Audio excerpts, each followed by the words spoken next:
Assalamu alaikum my dear student. Beta, my name is Muhammad Qasim. I hope you all are fine. Today we are start our next lecture of chapter number 1 of lecture number 8, chapter number 1 problem solving. तो बेटा इससे previous आप लोगों ने different देखा था कि किस तरह से हम एल्गोरिथम बनाते हैं, फिर उसके बाद आपने वैलिडेशन और वेरिफिकेशन उन सारी चीज़ों को पढ़ा था, उनके एग्जांपल्स को देखा था।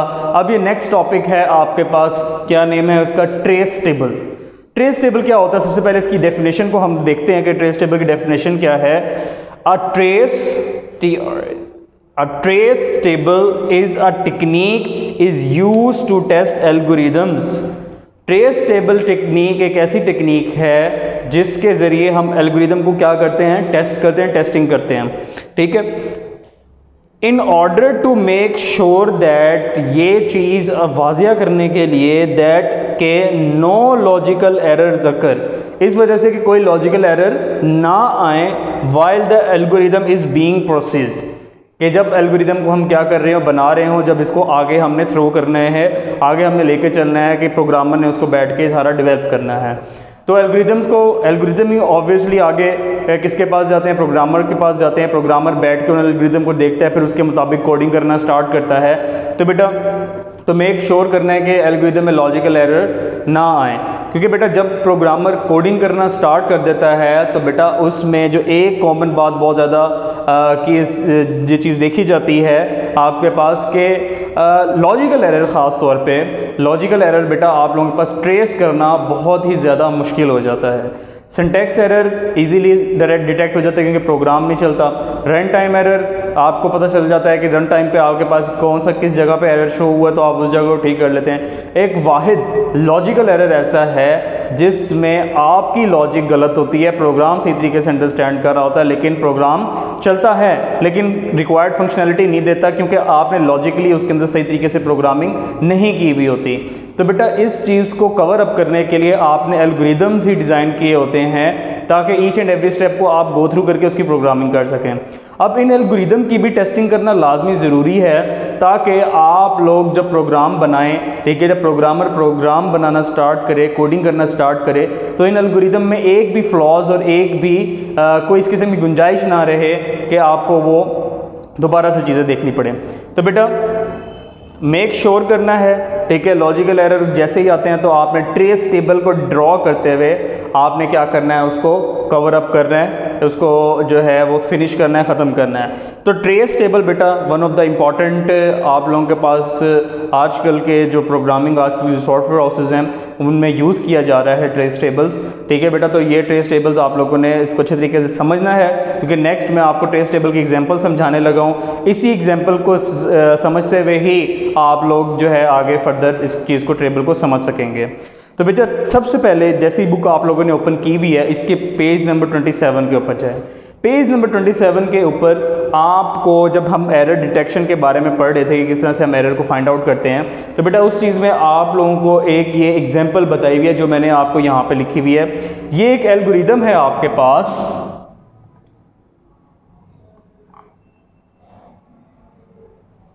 ये बेटा एक एल्गोरिथम है आपके पास, और इस एल्गोरिथम में बेसिकली क्वेश्चन क्या है इस एल्गोरिथम का, इस एल्गोरिथम में हमने फाइंड आउट ये करना है कि आप एक स्कूल में, ठीक है, एक क्रिकेट टीम या एक फुटबॉल टीम की क्या हो रही है, रिक्रूटिंग हो रही है, ठीक है, उसकी हायरिंग कर रहे हैं या उसकी सिलेक्शन कर रहे हैं।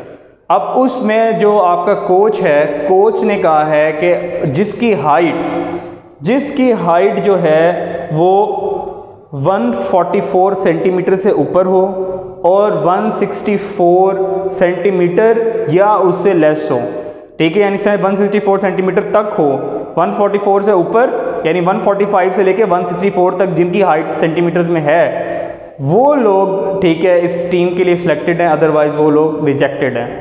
तो इस चीज़ को देखने के लिए आपने क्या करना है, इसका एक प्रोग्राम डेवलप करना है और उस कोच को देना है आपने प्रोग्राम डेवलप करके।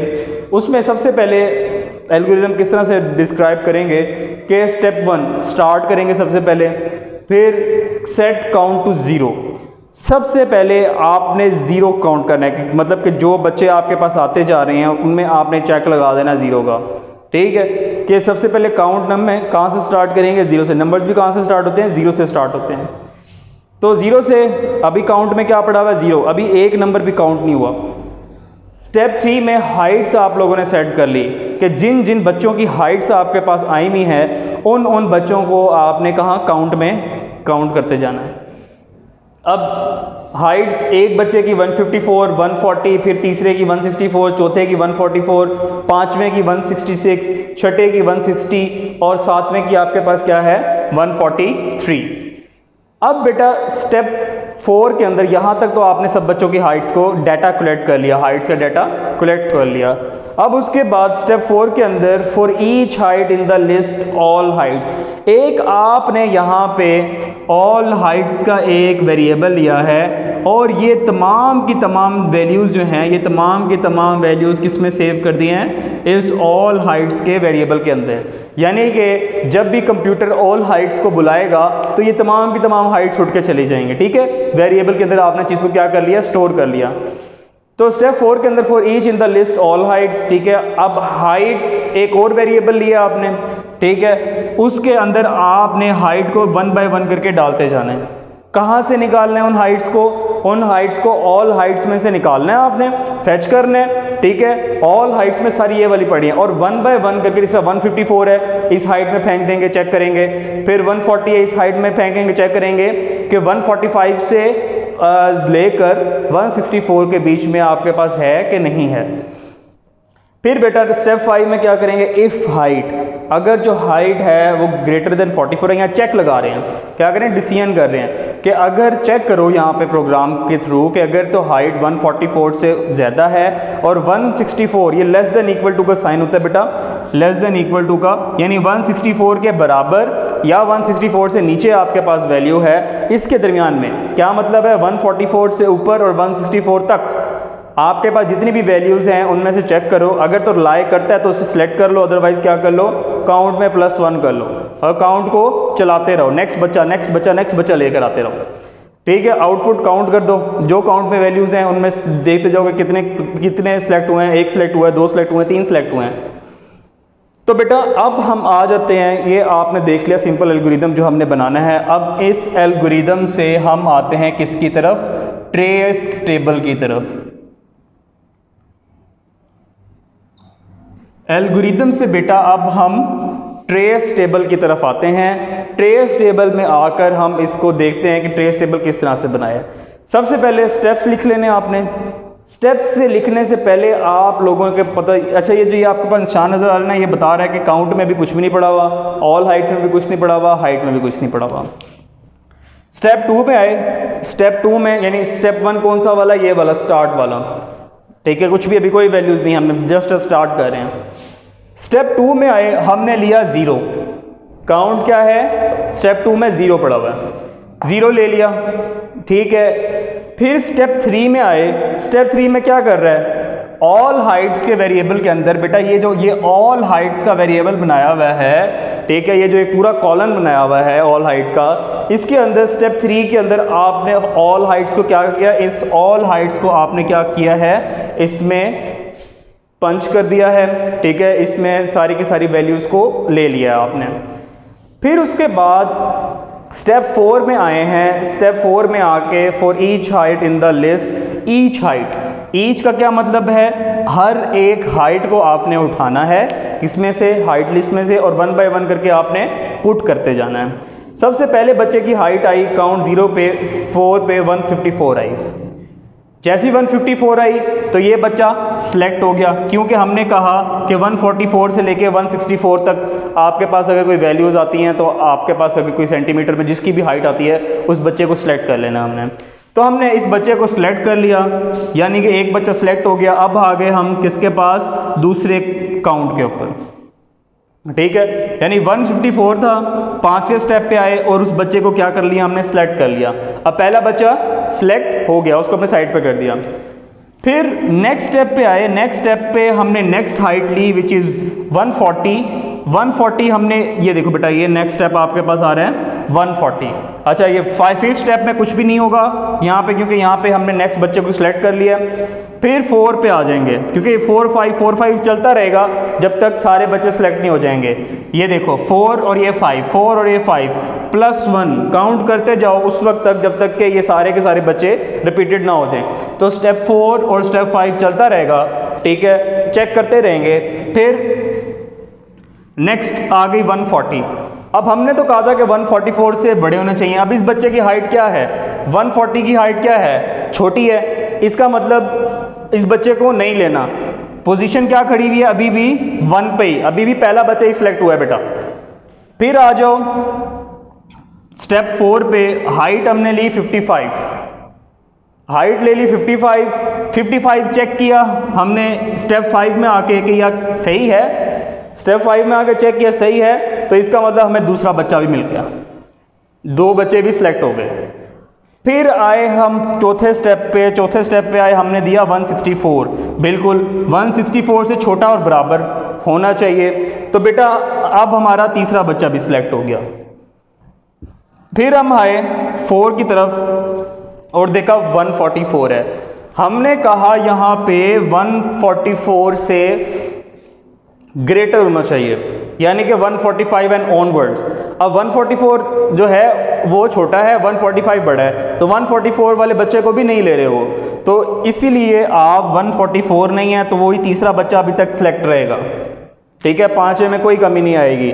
फिर जैसे ही चौथे स्टेप पे 166 आता है, ठीक है, तो 166 के आने से ये चेक करेगा क्या 166 है, ठीक है। अब 166 आपके पास ऑब्वियसली इज लेस देन 164, वो कहता है आपके पास होना चाहिए, इधर आ गया आपके पास क्या 166, तो इसका मतलब इसको तो हम काउंट नहीं करेंगे। ये आपके पास हाइट क्या है, ज़्यादा बड़ी है, ठीक है, क्योंकि हमने कहा था हाइट, ठीक है, क्या होनी चाहिए, is less than equal to 164, 144 से ग्रेटर और 164 से लेस देन आपके पास होनी चाहिए, ठीक है। तो ये आपके पास कहाँ पे पोजीशन चली जाएगी, इधर नेक्स्ट स्टेप पे पोजीशन चली जाएगी, ठीक है, और फिर नेक्स्ट बच्चे को काउंट करके आगे जो है हम फर्दर प्रोसीड करते जाएंगे, ठीक है, और इसको आगे हम लेकर चलते जाएंगे, ठीक है। इसी तरह 160 आएगा, ये वाला बच्चा भी सिलेक्ट हो जाएगा, ठीक है। जैसी ही बारी आएगी 143 की तो बच्चा सिलेक्ट नहीं होगा आपके पास, ठीक है, वही पोजीशन रहेगी जो पिछली पोजीशन आपके पास ऑलरेडी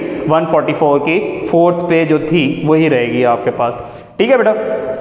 तो इस तरह से आपने आगे इसको फर्दर परसू करना है और आगे लेकर चलना है। नेक्स्ट जो हम इसकी बात कर रहे हैं, ठीक है, नेक्स्ट चीज़ की वो है बेटा आपके पास देन फिर आपके पास स्टेप 6 और 7 उस वक्त आएगा जब आप 143 को ले जाएंगे। इसी के नीचे आपके पास जो है वो इसके नीचे आउटपुट काउंट हो जाएगा और नीचे आपके पास स्टॉप हो जाएगा।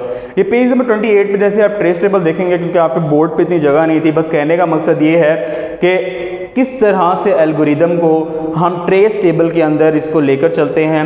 अब इस ट्रेस टेबल से क्या है कि हमें लॉजिकली पता चल रहा है कि हाइट्स ले ली, वैल्यूज़ 1 बाय 1 करके काउंट की, बच्चे को लाते गए, अब इससे हमें लॉजिकली एरर्स कम से कम हमारे पास होंगे। तो इस चीज़ को देखते हुए आप लोग क्या करते हैं, एरर्स को फाइंड आउट करते हैं। अब बेटा अब जैसे कि मैंने कहा 166 है, अब देखो एरर, लॉजिकल एरर यहाँ पे आ गया ना। अब आपके पास 166 है यहाँ पे और यहाँ पे आपके पास नेक्स्ट में चला गया, क्यों? क्योंकि हम तो यहाँ पे कह रहे हैं कि 164 के बराबर या इससे छोटा होना चाहिए, 166 तो बड़ा है, इसका मतलब कि ज़्यादा ही ऊंची हाइट है उसकी, तो उस बच्चे को हम नहीं लेंगे, ठीक है। यहाँ पे 4 नहीं आना चाहिए, स्टिल पोजीशन 3 ही आना चाहिए। तो इस तरह से हम लॉजिकली एरर्स को क्या करते हैं, डिटेक्ट करते हैं और उसको फाइंड करके उसको क्या करते हैं, हम रिमूव करते हैं, ठीक है बेटा। तो that's all for your chapter. यही चैप्टर का आपका लास्ट है। इसके आगे एक नेक्स्ट आपके पास टॉपिक है जिसमें वैलिड एंड इनवैलिड चीज़ें की हुई हैं, तो जो इंपॉर्टेंट चीज़ें वो that's it for now. Next जैसे टॉपिक है आप उसे रीड कर लीजिएगा, ठीक है, इसी से रिलेटेड ही आगे। तो इंशाल्लाह हम जो आपके पास चैप्टर नंबर 2 को हम इंशाल्लाह नेक्स्ट लेक्चर में देखेंगे और इसे स्टार्ट करेंगे। और उसके अंदर बेटा आप चैप्टर 2 के अंदर हम बाइनरी सिस्टम्स और बाइनरी को उसके बारे में हम डिफरेंट चीज़ों के बारे में हम पढ़ेंगे, ठीक है। तो that's all your lecture number 8 of chapter number 1। तो आई होप आपको आज का लेक्चर समझ आया होगा। अपना ख्याल रखें, अपने बड़ों की इज़्ज़त करें, अपने पेरेंट्स का एहतराम करें। थैंक यू बेटा, अल्लाह हाफ़िज़।